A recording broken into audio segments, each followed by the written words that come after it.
It's the KQ Morning Show. 92 KQRS. I'm Steve Gorman. This is the KQ Morning Show. It is Wednesday, November the 13th. Good morning. Let's get right into it. Your top 5 at 6. 5 stories we feel pretty good about sharing with you to kick off your day. Number 5, you know how we give away trips? We'll say, hey, the Eagles are going to be at the Sphere. Hey, Motley Crue's going to Vegas. Hey, Scorpions are doing a thing. And then we ask you to text a word in to a number. These are national contests. A lot of stations are involved. But guess who won the trip to see the Eagles at the Sphere? From St. Louis Park, a KQ listener, Sharon, the big winner. Sharon Ray Hansen. She talked with Lisa yesterday. Yes, you wanted to go see the Eagles at the Sphere? Well, congratulations. You won. Oh, my God, that's so great. Awesome. Yes. Way to go. Oh, my gosh, that's so great. Thank you so much. Absolutely. Way to go, Sharon. I'm so excited. Sharon Ray Hansen, right on. St. Louis Park has got an Eagles fan heading west. Outstanding. See? Keep those texts coming in when you hear about the competitions, ladies and gentlemen. Yeah, it pays off. Zep, I tell you this Once every a year. week. I tell you this every week. You cannot win. Stop texting. I'm not going to stop texting. I have burner phones I'm using. Every time I look on the talk and text line, Brian Zep, Brian Zep, Brian Zep. Stop. You can't win. Number 4 on your top 5 at 6. If you're thinking about the holidays, and why wouldn't you be, as they're right around the corner, and you're thinking, what do I get for someone who has everything? Or what do I get that signals to the people in my life I've given up and all I care about is what's on TV? How about an XXL TV? They're all the rage. Double XL TVs, that's the unofficial word on the street for these new items. You can get them at Best Buy. You can get them at Target, Walmart, Costco. They're the size of a bed, and not just a twin bed. They're pretty much queen-size bed-sized televisions. 115 inches long. Are you kidding me? Love it. Yeah. Keep it. I'm going for the king size, the Samsung 219-inch TV. Okay. You know what they call it? What? The wall. I guess they do. 219 inches. I just stood there and stared at it out the Mall of America this summer, and I want it really bad. It only cost $5 million. These things are actually high def now. The picture is kind of shocking when you get bigger and bigger. I'm old enough to remember, that first projection TV my rich friend's dad bought, and we'd go, hey, come over and watch March Madness on my giant TV. And it was like the foggiest image you've ever seen. You're like, look how big it is. I wish I could see who was who. Is that a basketball or a pumpkin? I can't tell. But now, high def, they look crazy.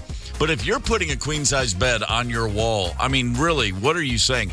I don't have a wall big enough. There's nowhere to put it. I will buy a bigger house to get one of these TVs. Man. That was the line. Excited. We're all out there looking at this thing. They brought it into the rotunda for the big unveiling this summer, and I was out there looking at it, just walking through, and I'm like, oh, what's that, a billboard? They're like, no, it's a new TV they're going to unveil. I'm like, well, I'm not going anywhere. And one of the great lines behind me, a guy and a gal, I'm assuming husband and wife, he said, I want that. And she said, you can have that or the house it'll fit in. One or the other. You don't get both. Yeah, Can't afford both. Well, if anybody gets one of these double X TVs, let us know. We'll come over and watch a game with you. Holy crap. It's your own Jumbotron. Man. Right? Number 3 on your top 5 at 6. Jerry Garcia, former Grateful Dead guitarist, slipped away from this mortal coil in 1995, but that doesn't mean his family's still not cashing in on his memory. The Jerry Garcia estate, they're calling it a continuing effort to keep him current. They have partnered with 11 labs for an AI-generated version of Jerry Garcia's voice. Oh. He can read text messages, audiobooks, articles, and more. Garcia's daughter, Keelan, is the co-founder and VP of the Jerry Garcia Foundation. And she says, my father was a pioneering artist who embraced innovative audio and visual technologies. Blah, blah, blah, blah, blah, blah, blah. A great music writer in San Francisco, Dennis Cook, wrote yesterday simply, this is grotesque and surely something Garcia would be revolted by. Yeah. The continued push to make his skeleton dance for dimes by his estate is a mockery of his legacy and ghoulish in its greed. Okay, All Caitlin, right, well, enjoy it.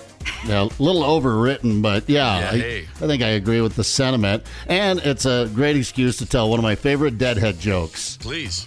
How many deadheads does it take to screw in a light bulb? How many? Deadheads don't screw in light bulbs. They screw in dirty sleeping bags. My favorite was like I heard Keith Richards tell this. What do deadheads say when they run out of drugs? What? Man, this band sucks. Do you like green eggs and ham? I do not like them, Sam I am. I don't want them here or there or anywhere, man. I can't believe my kid gets to hear Jerry read Green Eggs and Ham. This is beautiful. Not in a box, not in a fox, not in a house, not with a mouse. God, it makes me ill. Number 2 on your top 5 at 6. Every now and again, a contestant on the Wheel of Fortune reminds us all that we're way smarter than we think we are. Probably as good a bad guess as there's ever been. We'll just play you a quick little bit of audio. There's a bunch of letters are turned over. It's time to solve the puzzle. So the correct answer, I'll just tell you, was give yourself a round of applause. But that's not what this gentleman thought he was going to say. I'd like to buy you. Well, you're going to get 3 U's. I'd like to solve the puzzle. Okay, well, let's hear it. Treat yourself a round of sausage. Sorry, that's not it. Over to Katina. I'd like to solve. Okay. Give yourself a round of applause. I'd rather have the sausage, I think. Treat yourself. Sausages! Sausages are good! Sausages! Treat yourself a round of sausage. The first clue is that the actual the answer is give yourself. Give has 4 letters. Treat has 5. I mean, just do the count, dude. Just look up and go, I can't put the word treat in 4 letters. Yeah. Oh, my God. Treat yourself a round of sausage. Yeah, the great thing, he's a police officer back home. I was watching the interview afterwards. They give these little interviews, and he said, I have a feeling when I get back, my squad car and locker is going to be full of sausages. Again, not a bad thing. No, it's not. Another Unless round they've for my turned. buddies. The other thing, this guy who said, treat yourself to a round of sausages, afterwards he said, I tell you, when the lights are on, the stars, Ryan Seacrest, Vanna White, I just went blank. Well, sure. Yeah, I get it, man. I get it. Hey, good morning to our friends over in Brooklyn Center who are listening to the KQ Morning Show. Get up and get at them, Brooklyn Center. We love you. Yep. Brooklyn Center is why I don't play golf anymore. I don't go out and play rounds of golf. That damn Top Golf. After you go out and play some Top Golf, where they give you appetizers and you drink beer, and you just don't care. You're just whacking the ball around. Sure. And watching worse golfers right in front of you. It's a bit addictive. I dig it. Thank you, Brooklyn Center. No, big fan myself, and I do enjoy it. And who knew you could enjoy nachos while golfing? Not me. Number 1 on your top 5 at 6, man. Here is a story for you. A Wisconsin man went kayaking on August 11th in Green Lake. Never returned. Kayak was found, overturned. The authorities were like, well, this clearly capsized. He started to swim. No life jacket on. A fisherman found this gentleman's fishing rod 2 days later. Someone else found his tackle box. He gone. They've been combing that lake with scuba divers and rescue people. They've never found him. 54 days of searching tirelessly. And then it turns out this guy, this drowned kayaker, Ryan Borgwart. What? Yeah, he's a wart. Harry Potter? Apparently, soon after this all went down, someone learned his name had been checked by Canadian law enforcement on August 13th. Going back to May, Borgwart reported his passport was missing, got a new one. Analyzing his family laptop, a hard drive had been replaced. Search browser had been cleared the day before he disappeared. Passport photos, inquiries about how to transfer funds to foreign banks. He was online speaking with a woman from Uzbekistan. What the hell? He took out a $375,000 life insurance policy on himself back January. Basically, they've now determined this dude is in Eastern Europe. Fully alive. his family has been trying to figure out how this could have happened all this time. Countless hours of people searching for him. Just how much money has been spent, how much stress has been experienced. And dude is just going after a bot in Uzbekistan who he thinks is a real woman. Yeah, no kidding. I mean, this is a bad thing to do, no doubt. But I'm just saying there are a lot of people sitting in traffic this morning thinking, I wonder if I could just get away with faking my own death and check out. Not in this manner exactly, but you can't. No, law enforcement's too good. There's too much. They know too much about our movements and whereabouts and can track all of our crap online. You just can't do it. It's very true. And especially, my God, if you're going to go through with it, don't go to Uzbekistan. No, for God's sake. Come on, man. This dude, something tells me this guy he's either at a work camp or he's in the ground in Uzbekistan somewhere. They were like, we got another one. Go pick him up at the airport. Broadcast. Right. Yeah, no kidding. There's your top 5 at 6. Hey, we're gonna put together our typical Wednesday midweek mixtape. Today we're thinking about this. Think about this and let us know. 651-989-ROCK is the KQ Talking text line. Shoot us a song that name drops a venue or is about going to a rock show. What do we like more than going to rock shows? Nothing! Except maybe songs about that very thing. Fill it up on the KQ Talking text line. Hang tight. Connect with us on the KQ Talkin' text line. 651-989-ROCK. That's 651-989-ROCK. 92 KQRS. I'm Steve Gorman. This is the KQ Morning Show. It is November the 13th. Hey, this Friday, November the 15th, I'm playing a gig at First Avenue with Golden Smog, a long-time Minneapolis, St. Paul super group, if you will. Members of a bunch of great bands. A bunch of Brian Zepp's favorite bands, in fact. You got guys from the Jayhawk Soul Asylum, Run Westy Run, and now me sitting on the drum kit of all things. First Avenue, Friday night. We're going to have a very good time, and I would advise all of you who can hear the sound of my voice, think about it. Come on out. Have a good time. Oh, yeah. Yeah, buy me a Summit Pale Ale. I'll let you. Rehearsal, a big, long rehearsal yesterday. Man, some cover tunes that are just gonna put the wind back in your hair. You're gonna feel like the guy in the Max L ad in that chair, the Max L tape. Yes. Just blasting, man. My ears are happily ringing since rehearsal yesterday. Very much enjoyed all of it. So, and more rehearsals to go. A gig Friday night. Anyway, again, First Ave. Great. We're talking about midweek mixtapes as it is Wednesday. Remember the old mixtape days? Remember how fun it was to take that blank cassette and then just think about the songs, and you're gonna put together a playlist for that special guy, that special girl. You're gonna put together a playlist that says everything you want to say but don't have the words, and then the person never listens to it. No. But they say, man, that was awesome. Hey, what's that one song, that one that goes, how's it go? Yeah, that one. Anyway, the tape was great. Or that magical moment when Lisa finds out that you gave the same mixtape to Connie. Yeah, that's fun. Yeah, I know, right? Yeah, the midweek mixtape. Nothing better than the old mixtape days. And by the way, when somebody once handed me a CD, I burned off some stuff for you. I'm like, different, dude. It's not the same. Sorry, it doesn't have anywhere near the charm of having to hit the record and play button together at the same time when you're playing this. Anyway, my point is this: let's think about it. Songs that talk about going to a show or name check a venue. There's a bunch, but nothing's better than getting to a gig. If you're coming down to First Avenue Friday night, here's off the top of my head. Anybody is there a song that mentions First Avenue by name? I would be surprised if there weren't.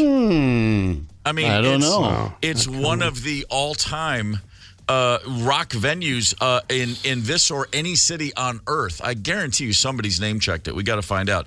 My first thought, and I just saw on the KQ Talking text line, 651-989-ROCK, Kevin texted in Rock Show, Paul McCartney and Wings. It's the first song that came to mind for me, because he names 3 venues in that song. You got a rock show at the Concert Gebouw. That's a venue in Amsterdam. Long Hair at the Hollywood Square. Long hair at the Hollywood. Wait, long hair at the. Wait, is that the Hollywood? Rock and Roll Hollywood Bowl. Hollywood Bowl. No, I'm sorry, Hollywood Square. Yeah. Long hair at the Madison Square. Listen to me, Madison Square Garden. Okay. Rock and Roll at the Hollywood Bowl. So you got the Concert Gebouw, Madison Square Garden, and the Hollywood Bowl all name checked in one song. McCartney's such a douche. He always does everything right. Yeah. But so many good ones in there. So load them up on the KQ Talk and text line if you would care to. Rock and Roll All Night. That's a bit of a concert song, I would imagine. Oh, yeah. Going to a Go-Go. That works. Little Rolling Stones, go into their version of it anyway. Yeah. So plenty of these to get into. We'll build this mixtape throughout the course of the day. And again, just in case I forgot to mention it, come to First Avenue Friday night. It's going to be a good time. Buy Brian's up a beer. Let's do that, shall we? Connect with us on the KQ Talk and text line. 651-989-ROCK. That's 651-989-ROCK. 92 KQRS. This is the KQ Morning Show, and this is a perfectly appropriate time to look back. Now it's time to learn. On this day, November 13th, 1979, Daryl Dawkins, Chocolate Thunder, became the coolest athlete in the history of the human race when he shattered a backboard on a dunk against the Kansas City Kings. He caught a pass in the lane, slammed it down. The entire backboard shattered into a billion pieces. Bill Robenzien was directly under the basket. He's the only guy that got hurt. He suffered minor cuts from all the glass. Afterwards, Dawkins called this dunk. He named his dunks, by the way. Mm-hmm. Kids don't understand. You missed it. There was a guy who used to dunk and then give every dunk a name. Yeah, I did. This name... Chocolate Thunder flying, Robenzien crying, teeth shaking, glass breaking, rump roasting, bun toasting, wham bam, glass breaker, I am jam. Yes. Woo! Hell yeah. Incredible. 3 weeks later, he broke another one because he was back home in Philadelphia, and he thought, well, the home fans needed to see one too. Yes. And then the NBA said, please stop doing that. Yeah. Every time he did one, it was like an hour break to get a new backboard in there. I'll never forget my Annie Lane living in Philadelphia. I knew I was a big Philadelphia Phillies fan. Of course, I was a Steelers fan because they were winning Super Bowls, but I was born on the side of Pennsylvania where you're supposed to be a Phillies fan, or an Eagles fan, rather, but I was definitely a Phillies fan back in the day. And my aunt sent me a huge Chocolate Thunder necklace. It was just plastic, gold plastic, which my mom would not let me wear to school. Always getting in the way or keeping you from getting your ass kicked, one or the other. On this day in 1982, my buddy Grant Schaus came to the house, and he goes, hey, put on CBS. Let's watch this fight. I couldn't have cared less. But an hour later, we were both sitting there in awe. The fight of the day, Ray Boom Boom Mancini, the WBA lightweight champion, facing off against a South Korean named Duk-Koo Kim. In Las Vegas, a technical knockout in the 14th round. Kim collapsed, fell into a coma, and 4 days later died in a Las Vegas hospital. As a result, the WBC shortened title bouts to 12 rounds. By the end of that fight, we were both standing. It was one of the great boxing matches ever, and of course then marred horribly by the fact that Duk-Koo Kim, his first trip to America from South Korea, did not leave. As Duk-Koo Kim was making his way from Korea to Las Vegas, saying goodbye to the Korean press at the airport, he said, only one of us will get out of this bout alive. Either he dies or I do. Those were his quotes. Big talker. Yes, he was. It's the KQ Morning Show, 92 KQRS. You're listening to the KQ Morning Show. Steve, Zepp, Tony, and Ryder on 92 KQRS. It is the KQ Morning Show. It is Wednesday, November the 13th. Good morning. You may very well have already had a cup of coffee. You may be the kind of person who thinks, I don't like coffee. I'm going to go get myself an energy drink. A lot of those going down all over the world at all times of day. But there's a Rhode Island man. His name is Joel Spears. And this guy knows a little something about energy drinks. Not only does he drink a few a day, he has the largest collection, apparently, of energy drink cans in the world. He's earned a place in the Guinness Book of World Records for his can collection, 1,019 energy drink cans. The fact that there are 1,019 varieties of energy drink is just one of those clear signs that the apocalypse is right around the corner. Right. Good luck with your imminent heart attack. I mean, did he drink all those? Damn. He has put them all. He doesn't say. I don't know that he's had every one of these. I feel like it doesn't count unless you actually drink them. I would think the same thing. But, I remember back in the day, man, let's get in the Wayback Machine. But the beer can collection was what it was all about. That was cool. I knew a kid in the 70s named Tim Knox who had hundreds and hundreds of beer cans. And he was not of drinking age, but he just had a collection. It was the entire wall of his basement. And I'm sure family, friends, all his parents, whatever, people just knew, like, oh, I got a weird can of beer from Montana I've never heard of. Send it to Tim in Maryland. And, he had but in his basement, you'd go to his basement and there was just all these cans. And I got it. I used to sit there and I could burn an hour easily just looking at each and every can. The artwork was phenomenal. Mm-hmm. It's a very different time. Right now, I never think about what a can looks like, and I certainly don't drink energy drinks. I mean, I drink coffee like a grumpy old man.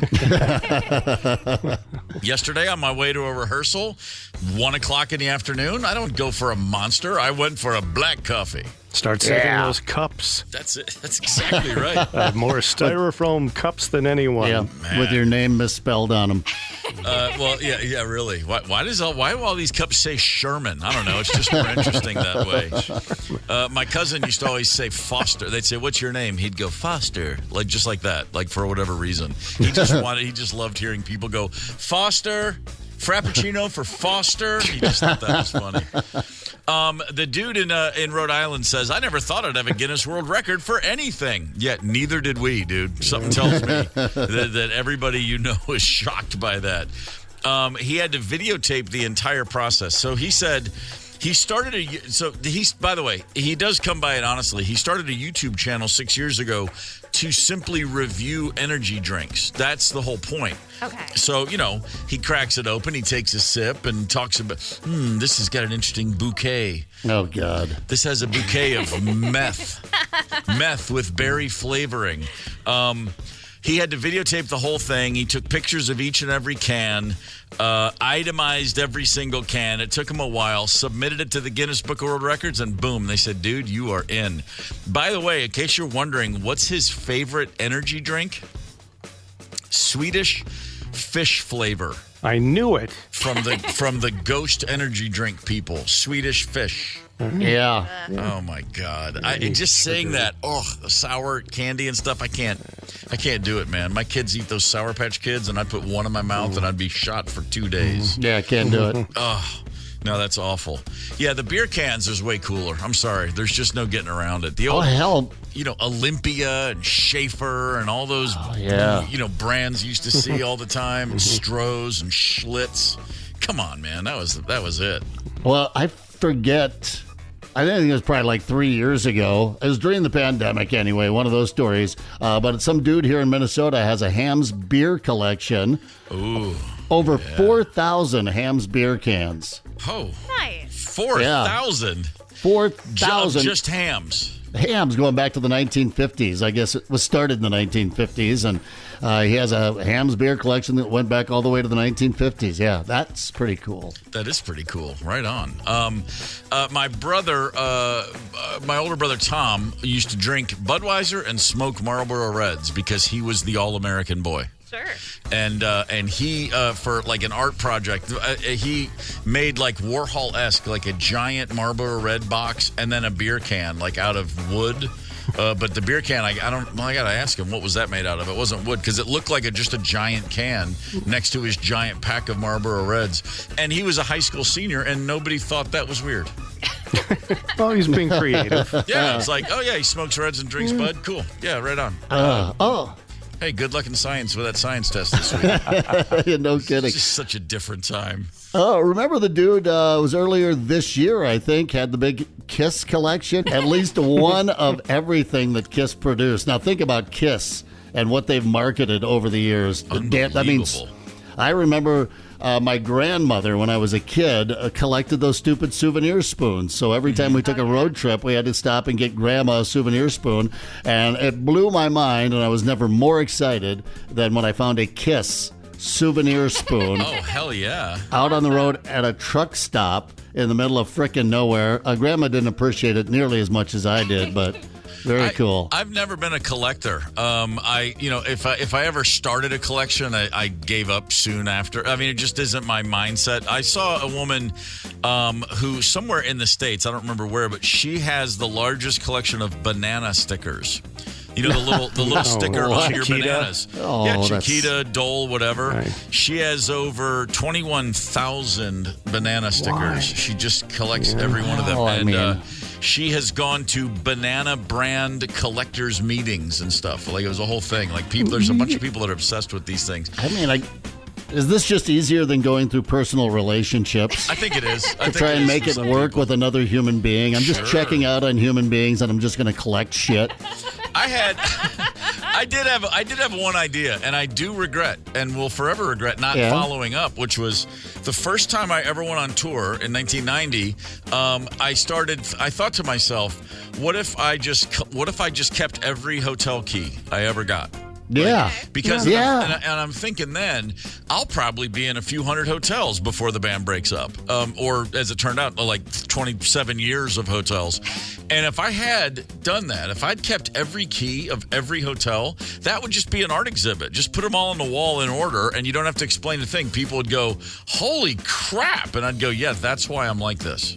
That's why I have nervous tics. That's why I can't settle my brain down. Look at that wall and tell me that I have anything about me that's normal. It'd be cool if you attached a little story to each one. Sure. Though. Then you think about what the keys would look like, because in 1990 we're staying at La Quinta Inns, 3-4 guys in a room, but you would have an actual key, like an old-fashioned key that went into a doorknob, and then at some point the key cards, but then you would still have certain hotels would have a big, like a dowel, like a big puffy thing attached to it, so you could never lose it. I mean, you have all these different shapes and sizes and varieties of keys, and then now by the end of it, it would just look like a ton of credit cards, just key cards, by the hundreds. But that would have been kind of cool. That's the one thing, I wish I had done that. Otherwise, just throw it all away. I don't care. I get rid of stuff all the time. That would be a great Gorman dinner party routine. Everybody gets to get up and point at one key with your Rain Man savant-like memory. Yeah. Just point to a key and kick us a memory. That would have been fun. Well, the good part of that is no one knows if I'm making it up or not. I just, it's just great. Right. Make it up. You've also got a great imagination. A buddy of mine, JP out there, this isn't uncommon, I think, but he had a shoebox of all of his concert tickets. But he started going to concerts in the mid-1970s here in Minnesota. And we would beg him to get out that shoebox. First of all, we were blown away that he saw Zeppelin in the 70s at the Met Center, I believe, for like $12. And he would tell you, he goes, we were all so pissed. We're like, more than $10, double digits for a concert ticket, but it's Led Zeppelin. And he snuck his buddy in with the old cigarette pack trick, which is fantastic. But yeah, just all these concert tickets. Yeah, you don't get them now anymore, right? You delete them from your phone. Sure. It's they're electronic passes. I have a friend who's never deletes tickets in their phone, like the wallet on their iPhone. It's concert tickets and boarding passes, everything. Nothing has ever been deleted, and she's just like, yeah, look at this. This is cool. This is cool. This is cool. It's crazy.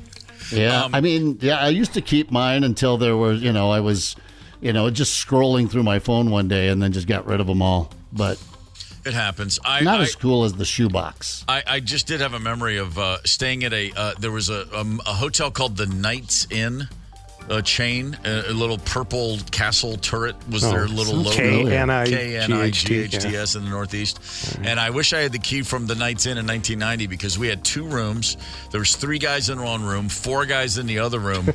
And in the morning, like, we'd been there, wake up and you're like, call the other room and tell them we're leaving in 5 minutes. And then all of a sudden it's like, hey, there's not a phone in this room. We hadn't even noticed. We had 2 rooms. One room didn't have a phone, and then we had to go down and knock. I went down and knocked on the door, and they opened the door, and they go, "Hey, does your room have a TV?" Their room didn't even have a TV. So we were like, "Wow, we got 2 rooms, 1 phone, and 1 TV."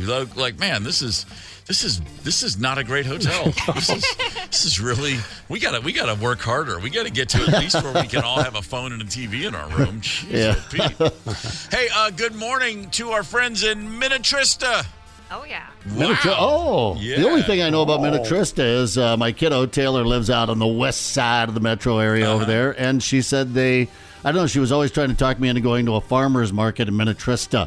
But then I would Google the distance and go, I don't know, is there anything closer to my parking lot? It's usually my front yard. Goes. Yeah. But apparently a killer farmer's market, I guess. Right on. All right. Minnetrista, we're with you. You're with us. We're all happy now.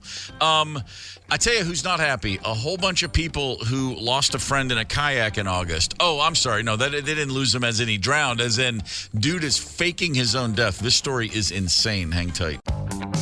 Connect with us on the KQ Talk and Text line. 651-989-ROCK. That's 651-989-ROCK. 92 KQRS.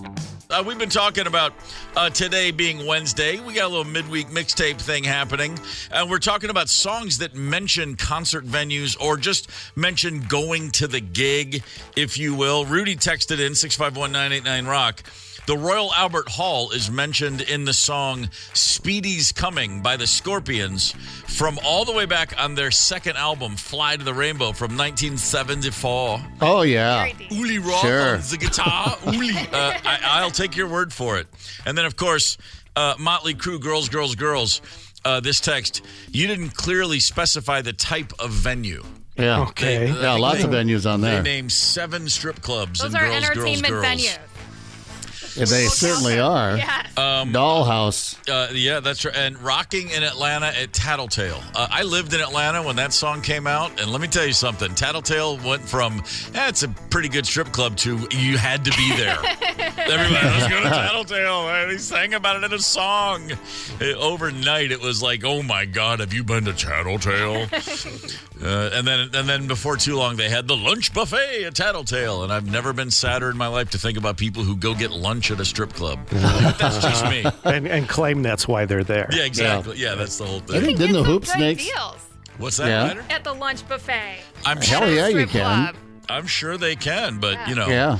all I know is it's kind of like, well, they had the barbecue sliders again. It's just like, I'm sad. Remember the Double Deuce over there? It's now a fancier restaurant in Northeast Minneapolis, but it was literally a family dive bar in the front of the bar up there in Northeast Minneapolis, the 22 Club. It was the Double Deuce, we called it. And in the back, it was a strip club.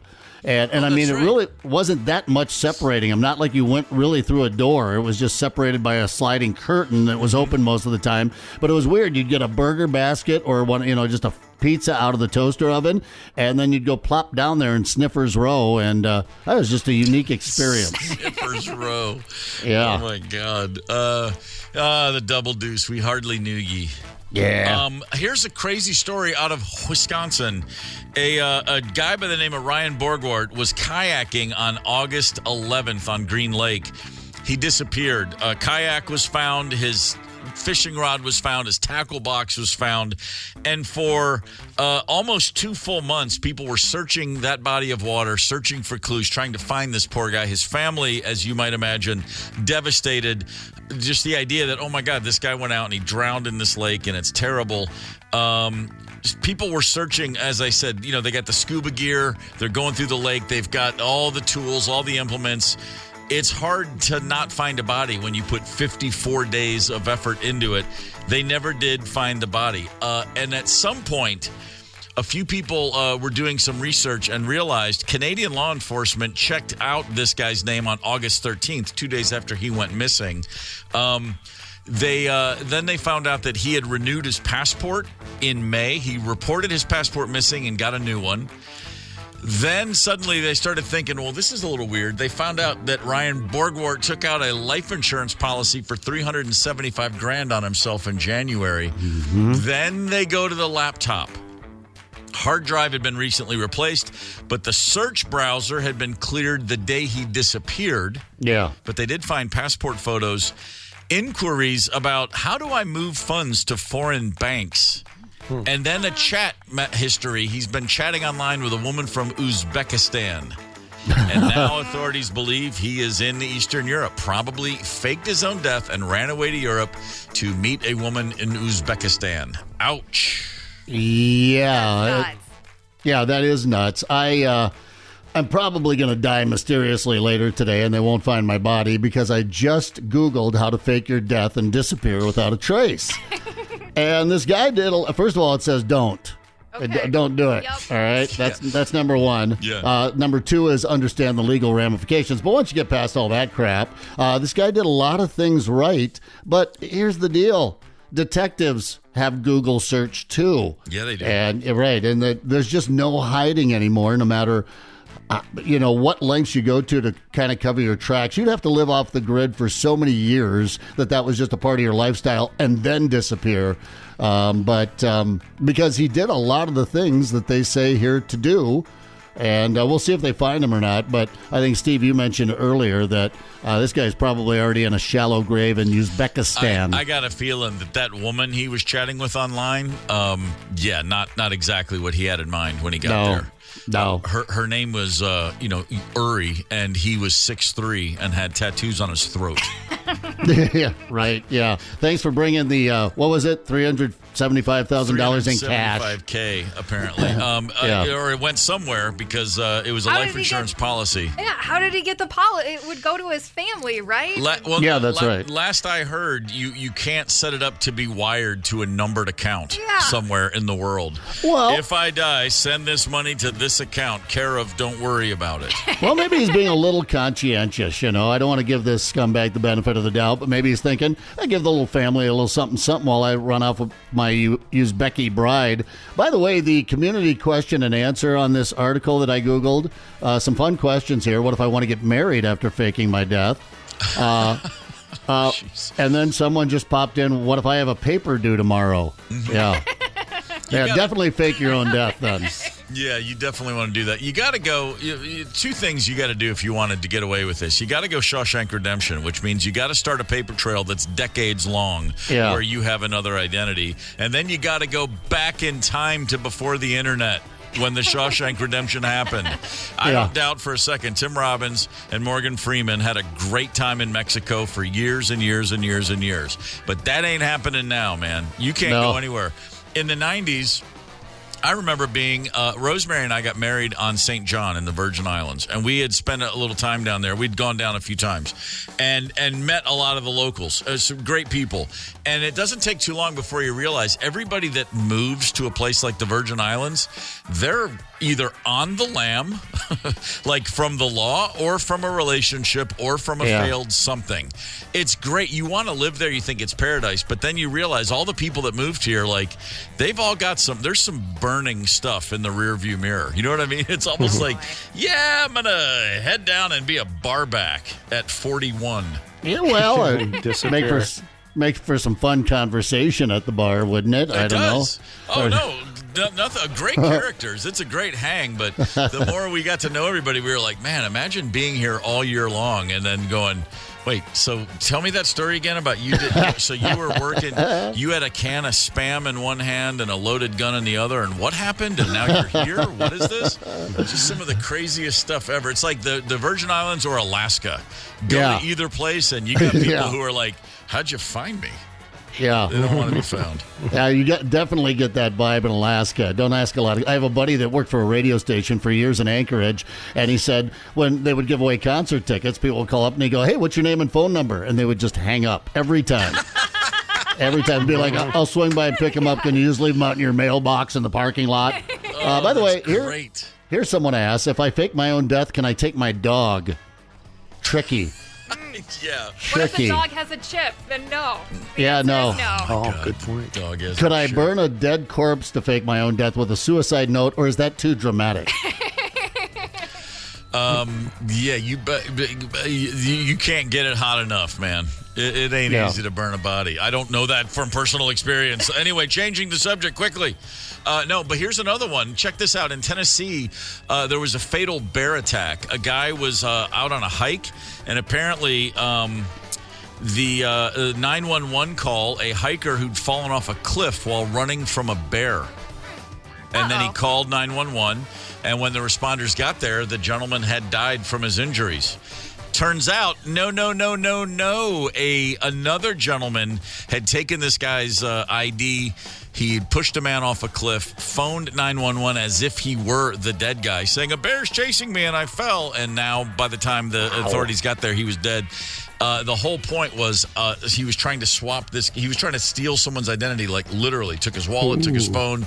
They kind of look alike. They both had beards. This is why everybody should remain clean shaven. But the police got there and they were like, "Wait a minute, the body is not who. It doesn't look like. There's something's not adding up here." They arrested a dude who, yes, talked another guy out. They had met and they were out in the woods together, and next thing you know, one guy's dead and another guy's claiming to be the dead guy. I don't know. It's a crazy story. Yeah. So if a guy approaches you that looks like you and wants to go off into the woods spontaneously, probably don't go. But the guy, Stephen Douglas, the victim of this, was known to leave home and live on the streets and had a mental health disorder. So why he targeted him, that's rough, man. Lured him into the woods. If a guy that looks like me and sounds like me comes in here, it's my brother Doug. Don't be alarmed. Okay. He's the short-haired, respectable version of me. Yeah. And I can tell you right now, when his kids were little, I'd call the house and they'd get on the phone and think they'd be looking at their dad and talking to their dad, and they'd get real confused. And be weirded out. And we thought it was so funny to just torment those poor little brains. Very funny. Yeah, those sort of things happen. Speaking of torment, quickly, I would be remiss if I didn't mention this. 2 babies were born in a Norwegian hospital in 1965. 2 little girls. They were switched. Oops! In the little nursery at the hospital, they went home with the wrong families. 2 little baby girls born the same day in 1965 in Norway. The hospital staff made a boo-boo and sent them home with the wrong people. Then in 1985, according to a recently filed lawsuit, the health authorities recognized the error and did nothing about it.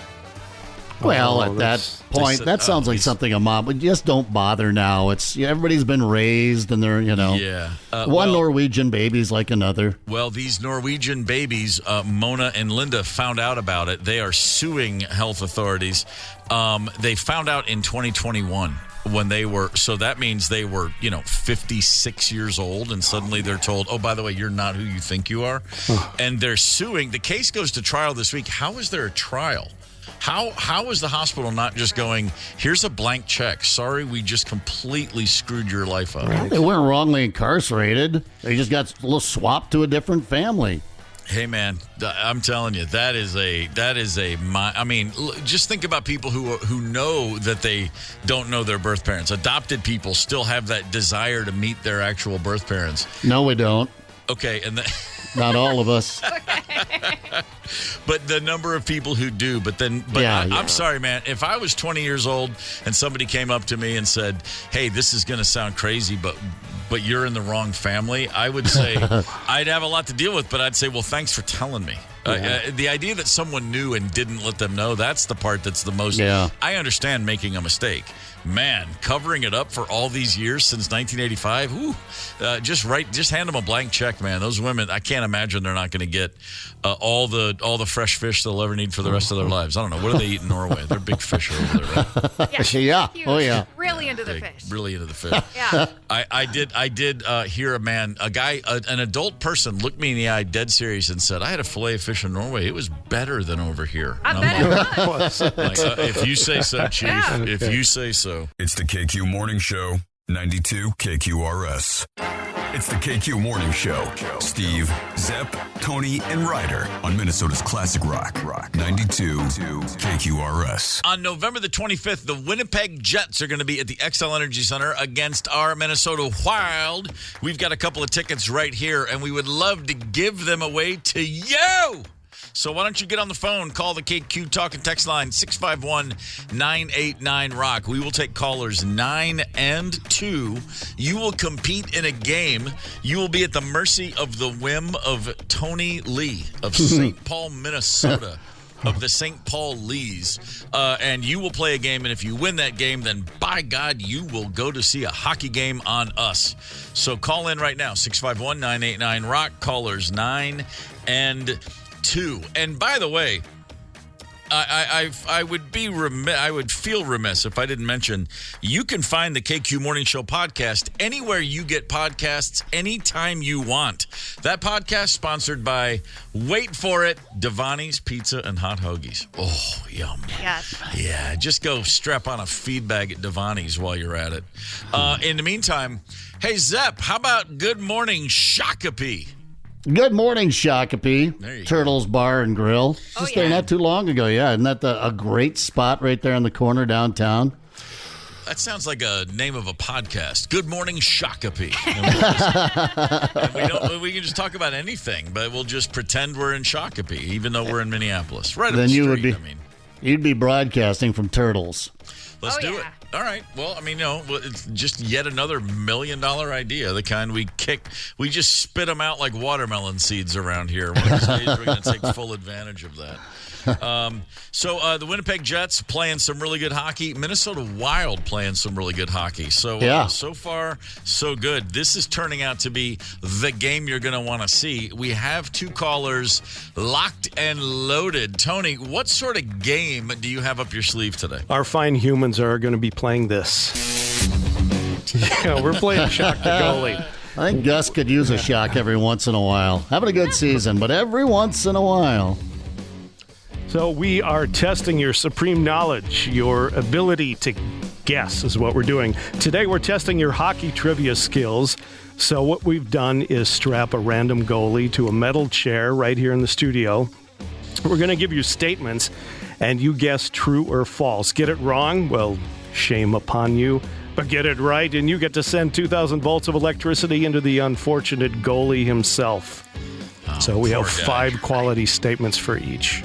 His first name, fittingly, is Eeks. Eeks is the goalie of the day. All right, Tony, who is contestant number 1? Number 1 is Aaron from the Virgin Islands. How about that? Aaron, good morning. Yeah, woo! Good morning. Is he messing with us? Maybe. Aaron, what was that? What, you're from the Virgin Islands? Yeah, brother, I moved there to get away, the whole, get away thing. Kind of, Off the grid. On the run. All right, Aaron, who's your favorite band? Oh, I'd have to say 38 Special. That'll work. Give me your favorite team, any sport. Burnsville Blaze, baby. All right. Right. There you go. There we go. Well, right on. It's good to have you. Hang on one sec, Aaron. We're going to see who contestant number 2 is. Who we got, Tony? Number 2 is Chris from scenic Shakopee. Chris, good morning. Hey, what's going on, fellas? How are you? We're great, Chris. Give me your favorite band. Van Halen, I would have to say, but I do like them with Sammy Hagar as well. That'll work. Hey, there's still Van Halen to me. As long as you don't bring Gary Sharon into this conversation, we're going to get along fine. Give me your favorite team, any sport. Vikings all day. Nice. I like it. All right, we got Aaron. We got Chris. We're going to play Shock the Goalie. Good luck, gentlemen. Tony, take it away. All right, first up, Aaron, I ask you, hockey pucks are frozen to keep them from bouncing. Is that true or false? I'll say true to that one. Full-time hockey. Oh, you got the goalie good. Nice job, Aaron. You shocked old Eeks right there. Chris, the fastest goal scored in history was 5 seconds into the game. Is that true or false? True. Full-time hockey. Man. That's a quick one. That is satisfying, isn't it? That really is. Caught the goalie adjusting his pads or something. Back to Aaron. The infraction of a player using their stick to trip an opponent is called hooking. That is true. Full-time hockey. It is. Wow. It is true. Got Howie. a couple of hockey men on the phone here. Right on. Chris, Mario Lemieux once tried to market a cereal to compete with Cheerios called Honey Nut Marios. God, I hope that's false. Old-time hockey. That is false. No. Sounds tasty. It does sound tasty. What are those football players? What is that? The brothers? The Kelsey brothers? Oh, yeah, the Kelsey. Kelsey Yeah, Crunch. the Kelsey mix. That just gross. What the hell is in there? Kind of got a nice ring to it, though. Kelsey mix, does it? Sounds like a threesome. A bad one. A devil's threesome. Captain Crunch with beard trimmings.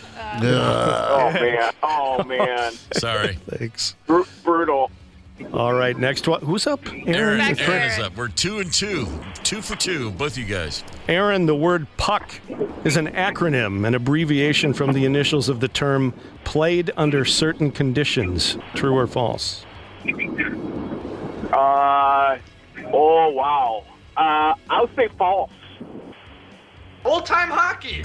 Yeah, that's correct. And conditions is with a C, not a K.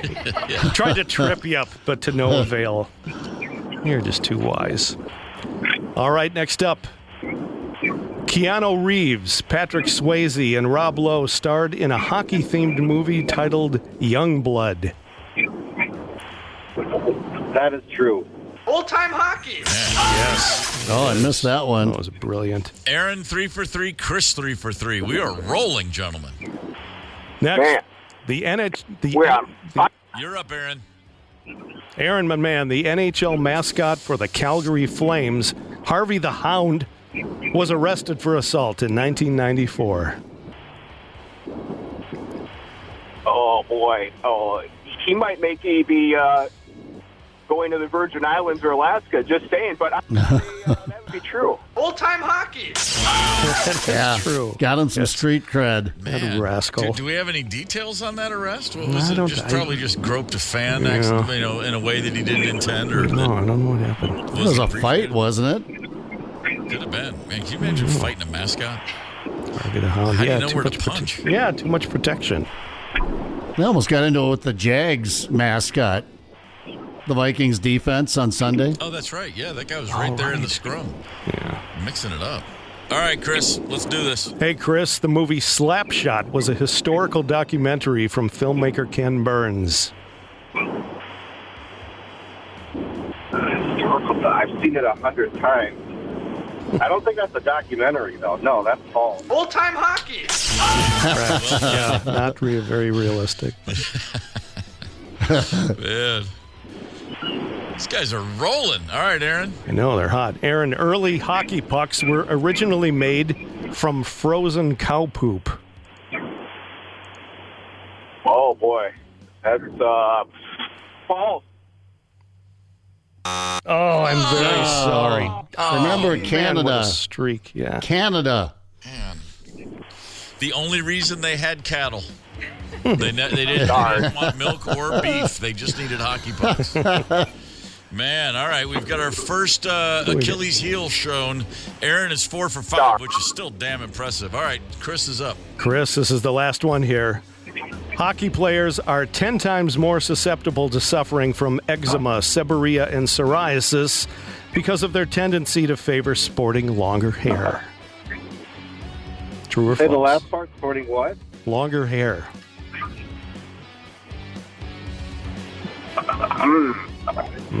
I'm going to go with false on that one. Old-time hockey. Yes. Damn. Nice. He did it. Chris, you ran the table. Wow. 5 for 5, Let's my go, man. baby. Well done. Man. Man, Aaron, That was 4 a for nip 5. Most days, Aaron, 4 for 5 is going to be enough to win, but not when Chris is on the horn. Thank you Man, guys that was both a for. nip-biter. Thanks for playing. But Chris, you got the tickets. 25th of this month, Winnipeg Jets, XL Energy Center. Have a great time, brother. All right. Thanks, fellas. You got it, man. Yeah. Very well played. Good seats on that too. Yeah, Very no doubt. impressive. That's gonna be a whiz banger of a game. Speaking of whiz bangers, Wheel of Fortune, the venerable old institution that it is. Every now and again, Wheel of Fortune just gives us a little four-leaf clover, a magical moment. And this week was no different. Check this out. As they're trying to solve the puzzle on Wheel of Fortune. Now, it's one of those ones with several words up there. And I'll just go ahead and tell you the correct answer they were looking for on this particular round was give yourself a round of applause. So that's a big one. Here's how one man saw that coming, shaping up. I like to solve the puzzle. Okay, well, let's hear it. Treat yourself a round of sausage. I'm sorry, that's not it. Over to Katina. I'd like to solve. Okay. Give yourself a round of applause. Now, how smug. God. Treat yourself. Sausages are good. Treat yourself a round of sausage. Kind of a portly police officer is how I would describe him. That's because he is a police officer, and he's, I'm just saying he's well filled out. He probably goes with a large Kevlar. Is he from Hamtramck, Michigan, home of the sausage makers? I mean, what's happening? I've just got sausage on the brain, Ryan. Sorry. How many sausages in a round? In a round of sausage? Round of sausages. Well, if it's a nice kielbasa, if you're doing it right, treat yourself a round of sausage. If that's not a T-shirt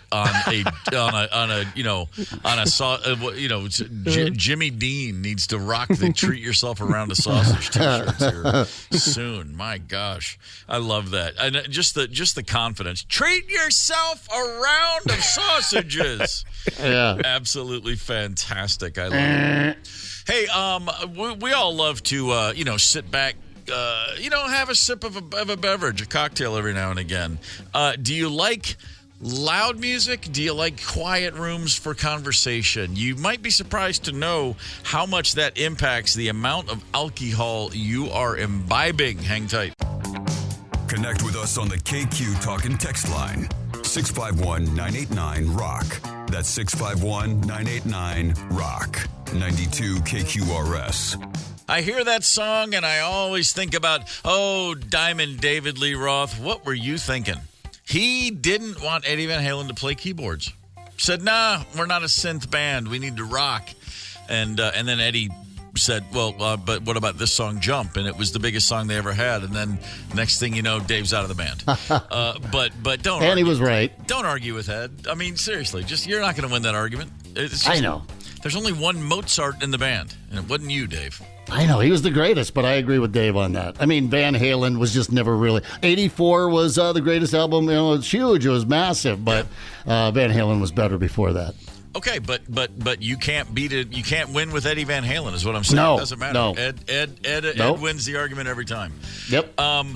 But I do know that if I could go back in time and I'd love to see Van Halen pre-1984. I'd love to go see them around Women and Children First era, yes. Third, fourth record. They're just absolutely okay. Now we know we're the baddest band in the world.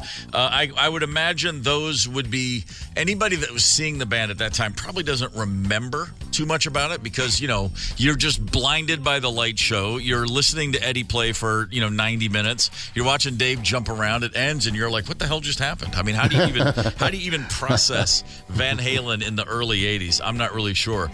Check this study out. A study from 2018 looked at how loud music affects alcohol consumption. It probably won't surprise you to know that it makes a really big difference. So a bunch of researchers, they went to bars and they checked out where the music was set. Bars that were playing music at either 72 decibels or 88 decibels. Neither one of those is crazy loud, but 88 decibels, you're definitely hearing every bit of it. At 88 decibels, people drank 31% more than in bars where the music was at 72 decibels. The louder the music, the more you're drinking. And people drank faster when louder music was played. Okay. The average person took sense. 14 and a half minutes to drink a beer with the quieter music, 11 minutes when it was louder. Well, think how you drive faster. hot tunes. Yeah, when you're Yes. drinking. Yeah. Yeah. I always drink a lot more. No, when I want to squeeze in a round of golf and don't have much time, I just bring my stereo. And man, I play way faster. Just ignore all the other people on the course and just knock it out. No, two reasons. There is the added stimulation does get your adrenaline going. There's that. But the other thing happens when there's loud music in the background, you're not able to talk as easily, so you're not conversing as much. You're just drinking more. That was my first thought when I read this. It's because I've shut my mouth. I'm just drinking. I'm not yapping with people. Yeah. It's kind of funny. I'll drink beer pretty darn fast if I'm by myself in a quiet room, much less at a loud bar with other people. I just like to drink beer fast. It's a problem. I just no problem. You do very well. You can sit there and sip it, but by God, I just can't wait to get to the bottom. And because that first sip of the new beer is always the one you want. So as soon as you finish this one, I can start that next one. Yeah. And then I look up and it's tomorrow. And I don't know how loud the music was. Were they even playing music? I don't know. I had a song going in my head. I mean, that's always how that works. But, hey, it's something to think about. Listen to the music and prepare yourself accordingly. If you don't want to drink too fast and drink too much, just be aware when the music is so loud. You got to pace yourself. You got to maybe some nice, slow, deep breaths, some yoga breathing next time you're at the bar. Maybe a smooth jazz place or something like that. Oh, man, is there anything better than smooth jazz? Yeah, everything's better, man. Actually, the list goes on forever. Deja vu is something I experience not all that often, but I mean, but it's funny. I feel like I have more deja vus than the average bear, because I will mention it and people look at me and go, yeah, it doesn't really ever happen to me. Deja vu apparently is more common when you're sleep deprived or distracted. I just read that, which means, oh, you mean me all the time? Distracted and looking for more sleep? That might explain it. But if you're wondering why you have deja vu, it's generally thought to be like a memory processing glitch, a new experience as your brain.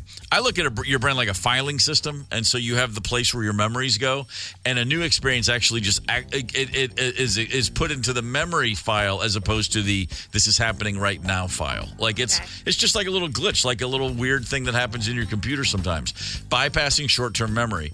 That's how it seems to me, and that totally checks out. Here's another little something we do that's weird. I never knew this. Goosebumps occur. Small muscles are connected to hair follicles, right? And they contract, which causes the hair to stand up. Who figures this stuff out? How do you get to the bottom of that? Why don't you just say they're goosebumps? Why goose? Why not duck bumps? Why not swan bumps? Why goosebumps? I don't know. It must have been plucking a lot of geese back in the day, I suppose. I guess that could be the case. Yeah. You see the little skin on the goose. It looks a little bumpy there. Oh, yeah, for sure. It's an evolutionary remnant from when thick body hair used to help insulate humans from the cold. So apparently back in the day, we all had much thicker body hair. That more of seems it. useful as it's getting cold out. Okay, sure. So we all used to look like Cousin It, apparently. Yeah. Oh, no. Yeah, I got a buddy, Rich. I know he's listening. Rich and Hugo out there, my man. The dude is an ape. We give him a lot of crap. He shaves, down to his back and then down to like below his Adam's apple, whatever that little spot is down there. And there is a line of distinction. This guy is one hair. He's a black bear. Black bear season. Yeah, he has to stay inside. Yeah, he can't be out walking around. Man, yeah, I had a buddy named a guy that was on the road with us, Rich Cool, and we used to say like, dude, he'd be at the pool and we'd go, dude, take that sweater off. Yeah, because he was just. I bet he loved that joke. Oh, he'd never heard that one before. That was a rough one. What about yawning? Do you know what yawns are? Once thought it was to increase oxygen intake. Now the studies show yawning is believed to cool down your brain. Cooling the brain helps to maintain alertness, which is why you yawn when you're bored or drowsy. Just saying the words. That's a real yawn. It just made me do it. Cooler external temperatures have been shown to increase yawning frequency in humans and animals. That's absolutely true. When I'm cold, I yawn like crazy. And it is contagious. Yes, it is. It absolutely is. If I don't give my husband a sympathy yawn, like a yawn right after his, he tries to start a fight with me. Like, you don't care? Oh, really? Yes. Wow. If he wait, hold on. If Steven yawns and you don't immediately follow it with the response to his call. Yeah. Suddenly we're in a fight. It hurts his feelings. Yeah. Wow. He's Short sensitive. fuse there. What about farting? Now, do you find yourself like fighting, repressing yawns just to play with him? Play with him? No, I sometimes I fake the yawn just so that he knows how much I care. Wow. I just had my second yawn of this moment of this conversation. That's every morning. Yawns. Steve is a champion yawner, and I try when I'm in the same studio not to yawn when he yawns. It's impossible. Listen, look, I'm trying to cool my brain down. You heard it. I mean, it's just the synapses are firing. It's getting a little hot up there, and this just has to happen. Anybody still got their wisdom teeth? I had all mine cut out many years ago. You still have yours, Zep? Yeah, that's why I got that wonky tooth, the bottle opener in the front there on the bottom. Because I had braces. I was one of those weird kids that had braces. They just did them on my top teeth when I was, I don't know, at that age of braces. And then as I was in my senior year, the orthodontist says, you know what, we got those wisdom teeth coming in. We got to yank those bad boys. And I was like, and I remember looking at Mom. It was like 2 weeks before I was leaving for basic training. And I said, do I have to do this? She goes, you don't have to. Then I'm not. So they left the wisdom teeth in, and I messed up my bottom teeth a little bit, but I don't care. No, let it go, man. You never know when you're going to have to come across, like, a stone to chew through. You need those extra molars that appear. Early humans needed those because we were chewing much tougher foods back in the day. Yeah. But, of course, with every passing century, we're cooking more. The diets are softer. Jaws have become smaller also as a result, evolutionary. 1,000 years ago, you would have had a much broader face, apparently. Because we were doing things like chewing dinosaur bones. I don't know with my cooking. Remember that when guys were supposed to cook day? I decided to do that. I made a meatloaf, and it was like a big, huge piece of beef jerky. I didn't know you could make ground chuck that tough. Wow, I don't know either. Wow. What went wrong was venison, but it just was chewy. That's a bummer. It was like venison gum. Man. That I had my wisdom teeth taken out when I was 21, and the guy gave me I was on a ton of Novocaine, of course, for the procedure, and then on the way out the door, I was given some Percocets or Percodans or something, to just help with the pain. And then I took one and talked to the guy for a little while. And this is all I remember. He was a friend of my brother's, who I guess was an orthodontist or a dentist. He knew what he was doing, but it cost me. It was $120.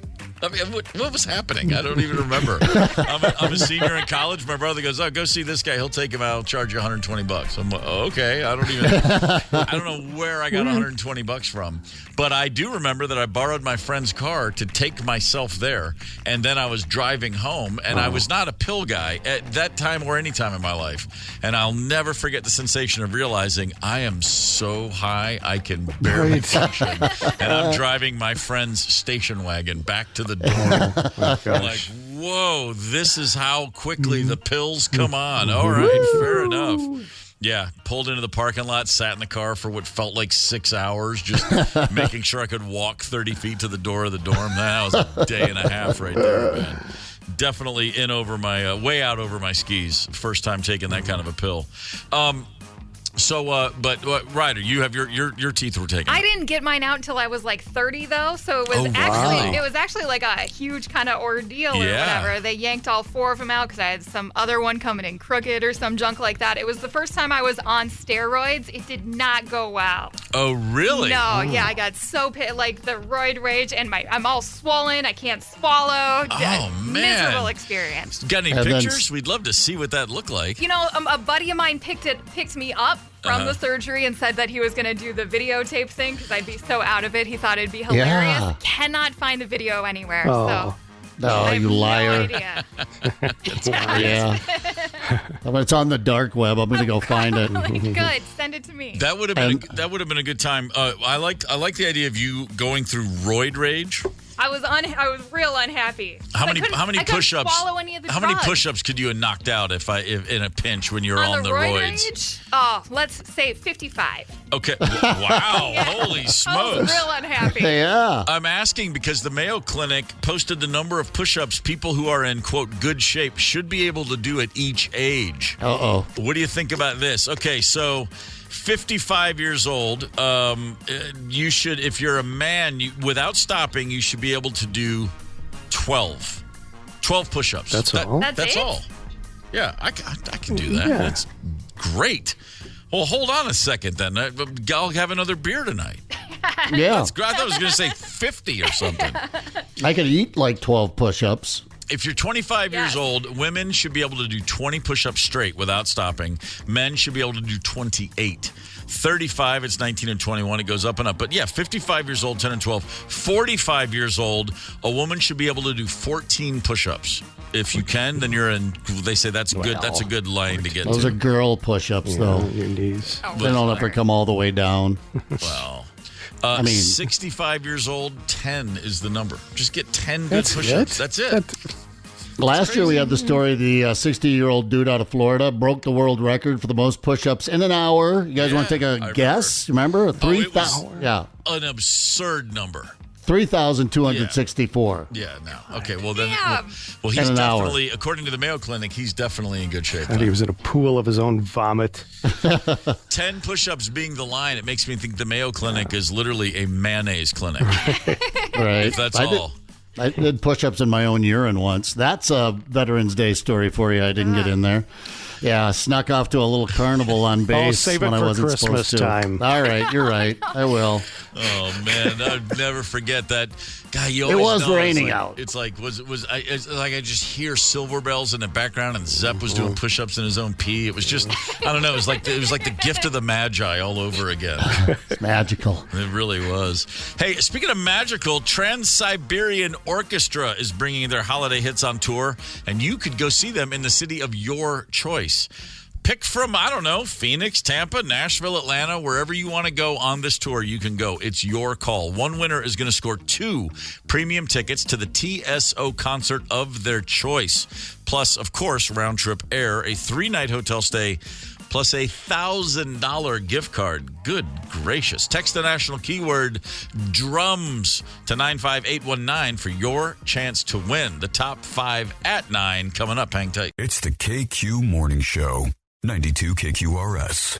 You're listening to the KQ Morning Show. Steve, Zepp, Tony, and Ryder on 92 KQRS. Good Wednesday morning, November the 13th. We've been talking about songs that reference gigs, venues you go see concerts in, or just simply songs about going to see concerts. And as we put together a little midweek mixtape, there's a great couple of texts here. Music venue song. I asked, did anybody ever talk about First Avenue in a song? I'm playing there Friday night with Golden Smog. Tickets are still available. If you want to have a good night out with a bunch of great rock and roll songs, come see Golden Smog Friday night, First Ave. Text to here says Macklemore has a song called Good Old Days where he talks about First Avenue. And in fact, the text goes on to say about the 42nd mark of the song. So you don't even have to wait. Just go right to the 42nd mark. I do appreciate that when you're talking about a Macklemore song. Yeah, no kidding. 40 seconds in, he knocks out First Ave, apparently. And then also went on to say the Beatles, in the Day in the Life, they mentioned the Royal Albert Hall. I don't know how we missed that one. Yeah, I don't know how I missed I Bought a Headache. Chris on our KQ Facebook page, the Mats, I Bought a Headache, mentions the St. Paul Civic Center. Oh, nice. Wow. Well, yeah. The things you come up with when you're not thinking about them. 651-989-ROCK is the KQ Talking text line. If you've got a song that comes to mind, feel free to share that bad boy with us, won't you? And again, in case I said this too quickly, Friday night, come see Golden Smog. You're going to have a good time. Yes. We also were talking a few moments ago about wisdom teeth. And I do have to share another quick text with you. My wisdom teeth fully erupted when I was a junior in high school. I should have had them taken out as I was having dreams of my teeth falling out. My wisdom teeth pushed all my teeth tight together, floss break with all that food particles got caught, causing tiny cavities in the end while replacing the silver fillings from the Air Force, and subsequent damage 34 drill fills, 5 root canals, 4 molars pulled after that. Give us a kiss. So, and tops it off with, get your wisdom teeth pulled right away. No. That's from Papa Bear. Yeah, I guess if you've got lousy enamel. Wow. I got a root canal in the early 90s because I chipped a tooth and then it got infected and it was all a mess. And it all went back to the chipping of the tooth as I was one night thinking, hey, this is cool. I actually can open beer bottles with my teeth. Yeah. Just kept doing them, too. Just one after the other. And then finally it was like, I think of my toothpaste. Yeah, kind of silly. It was a 6-pack of elephant malt liquor that put me over the edge. No. Malt liquor man. Well, it was, it's elephant malt liquor, so it didn't feel like malt. It was just like thick Dutch beer. And then one day I'm like, might as well have just had some, some Schlitz 45. Would have been the same damn thing. Did the same trick. Got me drunk enough to not care that I was chipping teeth. What else are you going to do in our nation's capital in the dead of winter? You know what? It's about 9 o'clock, so why don't we hit the top 5 at 9 for you? 5 stories we think you need to know. So around these parts, every so often, we give you a chance to text to a number, a keyword, to win a flyaway trip to see a concert. We were offering that to fans who wanted to go see the Eagles at the Sphere in Las Vegas. Nice. And guess what? Sharon Ray Hansen of St. Louis Park is going to Vegas to see the Eagles. And Lisa Miller, our buddy in the afternoons, was able to share that news yesterday with Sharon. Yes, you wanted to go see the Eagles at the Sphere? Well, congratulations. You won. Oh, my God. That's so great. Awesome. Yes. Woo. Way to go. Oh, my gosh. That's so great. Thank you so much. Nice job. We looked at all the text messages and we were like, Sharon had the best text. We take a real hard look. The keyword was desperado, and we were like, okay, she spelled it right. She's the capital D. We tinker with all these. No, we don't do that at all. But Sharon won. Congrats, Sharon. That's going to be an awesome trip for you. The holidays are coming up. If you're in the gift buying, gift shopping mindset, how about a double XL? For a loved one, and I don't mean a shirt or a sweatshirt. I'm talking about a television, the new hot item. All the kids have to have them. Double XL TVs. Now, you see a lot of TVs lately, 55 inches, 65 inches, more and more common. How about this? 115-inch television, the size essentially of a queen-sized mattress, going up all over the place. Target, Best Buy, Walmart, Costco, everybody's selling them. And these bad boys are super high def. They look amazing. Again, it's the size of a queen mattress on your wall. And oddly enough, these things are coming in at just under $3,000. Now, 10 years ago, these things would have been $25,000. Yep. Crazy. $3,000. I remember the first time I bought a flat screen TV was sadly after I bought a TV in 2004 at Sears. And it was one of the last ever not flat screen TVs. Okay. It was a big screen. It weighed... this thing had to weigh 200 pounds. I'm not kidding. And it was an odd-shaped TV that 2 people always struggled to carry, and usually you needed a third. And I bought that thing in 2004, and a year later, flat screens were everywhere at an affordable price. Bummer. And I felt like the guy in 1992 who bought a typewriter. Yeah. I was like, oh, man, I really thought that was a good deal. Oops. Yeah. I got into condos in the spring of 2008. Ask me how that worked out. Or you could quit dicking around and just get the Samsung. They just call it the Wall. 292 inches. Yes. I like this. Massive. Wait. 292? Yeah, 24 feet. Oh my God! I was gonna say I got to do the math. How many feet is that? 24-foot screen. It's like 2 stories. I need an outdoor version of this. Yeah, about 4 or 5 years ago, they unveiled it. It's this old. It's been around for a few years at least. Out at the Rotunda at the Mall of America, when I just happened to be out there, Rebicki had their free cheese smorgasbord going. I never miss it. And 292 inches. I had to look it up, and it's coming in here in 2024 at a cool $220,000. Okay, that's a little extraordinary. The 115-inch TV Best Buy is offering. They only have 3 of them on display in the country, but one of them is the Best Buy in Richfield. If you want to go check out a 115-inch TV, go for it, man. And if you do pick that up, seriously, Sunday football, hook us up. We'll bring the beer. You just get that thing. You get those colors dialed in and let us know when you're ready to rock. Being in the game. Number 3 on your top 5 at 9. Jerry Garcia, Grateful Dead tie maker. Remember he had the line of neckties? Oh, yeah. Good-looking ties. Jerry Garcia, iconic unicorn-esque guitarist for the Grateful Dead. His estate has announced a little artificial intelligence co-partnership. A company called 11 Labs is going to, or they have already, with the approval of Jerry Garcia's estate, they have created an AI-generated version of his voice that will read text messages, audiobooks, articles, and more. It's part of something called the Iconic Listening Experience on the 11 Reader app. So it'll read articles. So I guess, you can just go to any, go to the Star Trib and, pull it up and then ask Jerry Garcia to read you an article from the newspaper, I guess. Why does anybody want to hear Jerry Garcia read the news? Someone will, just like Oz, my buddy out there that bought the ties. I remember he was very excited. He had the tie line. I'm looking at a headline from the Star Trib. Scott County to certify ultra-close Minnesota house race. Let's hear it, Jerry. Scott County's canvassing board meets Wednesday afternoon to certify the results for Minnesota's closest legislative race of 2024, man. Hey, man. Oh, man. We're getting fluoride out of the water, man. I could just hear that happening. Garcia's daughter, Keelan Garcia, who is an artist in her own right, apparently, has said, "My father was a pioneering artist who always embraced innovative audio and visual technologies." There's no way her dad wants this. There's no way her dad wants this. Well, he's dead. Tough. He is dead. But of all the dead musicians, I can maybe think of 1 or 2 higher than Jerry Garcia who'd want this less than him. This isn't something he'd want. Yeah. Judy Garland, she doesn't care. She's like, yeah, go ahead. But Jerry, no, that's not him. Yeah, I only they got a mortgage to pay. I only mentioned Judy because she is also her estate has signed off on one of these kind of deals. Yeah. Also, Laurence Olivier. Wow. All right. Sure. Why not? James Dean. I don't even know what James Dean sounds like. He didn't say a lot in those movies. He didn't have to. No. Number 2 on your top 5 at 9.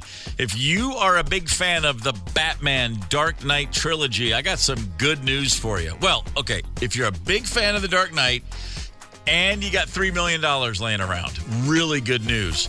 The Batmobile from that trilogy, they call it the Tumbler Batmobile, the really badass Batmobile from the Dark Knight trilogy. Warner Brothers, there's going to be 10 of those made, life-size, real operational replicas.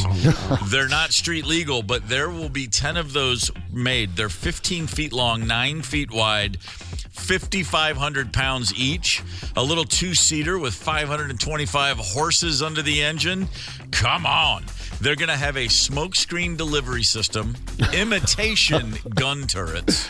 Yeah. But someone's going to turn those things live.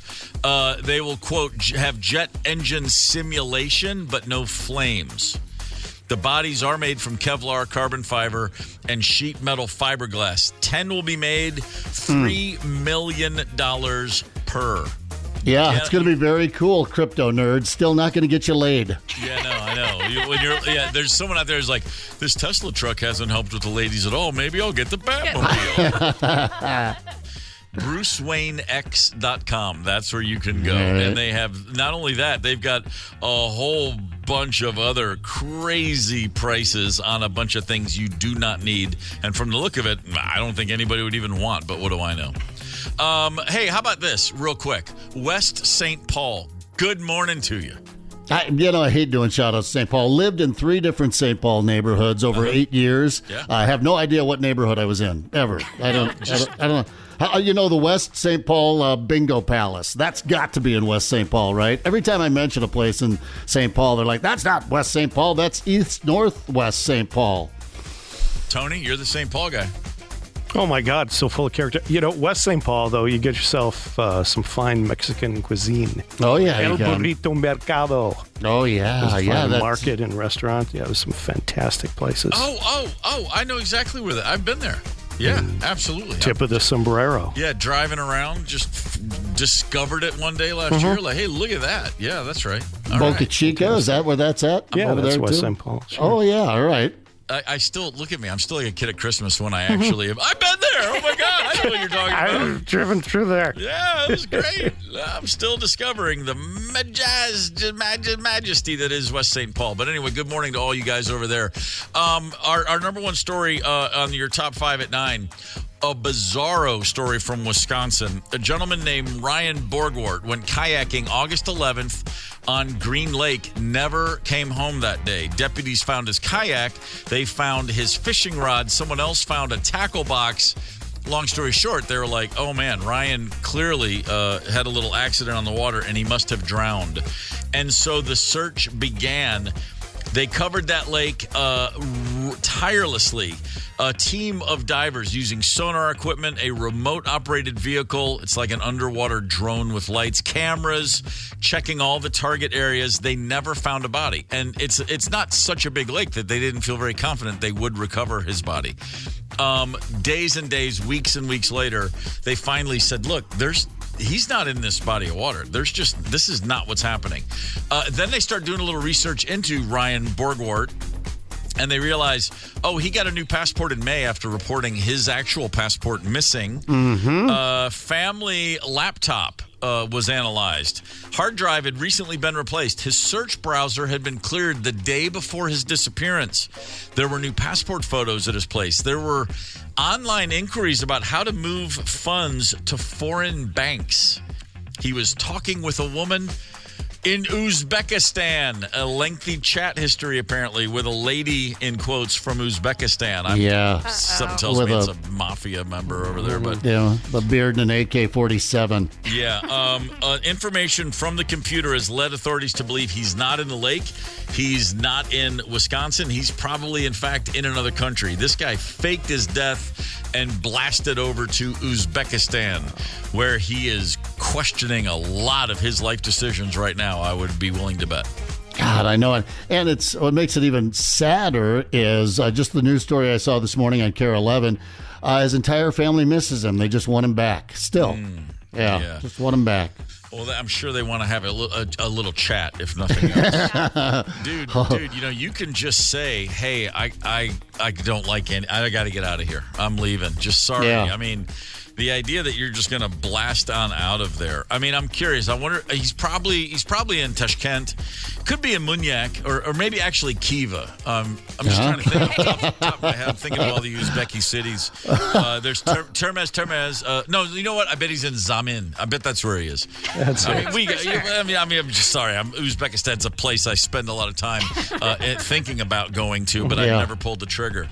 I'll bet you $1 that Uzbekistan thing is just to throw him off his trail. He put too much thought in this. Entire year of thought. Yeah. He had to know they were going to try and track him down. Let's send him to Uzbekistan. By the way, I did, of course, just Google this. Tashkent is the capital of Uzbekistan. It has over 3 million people. I don't think I've ever even heard of it till right now. No. I got to study up on Uzbekistan. That's what that tells me. There's your top 5 at 9. Get the KQ Morning Show podcast wherever you listen. 92 KQRS.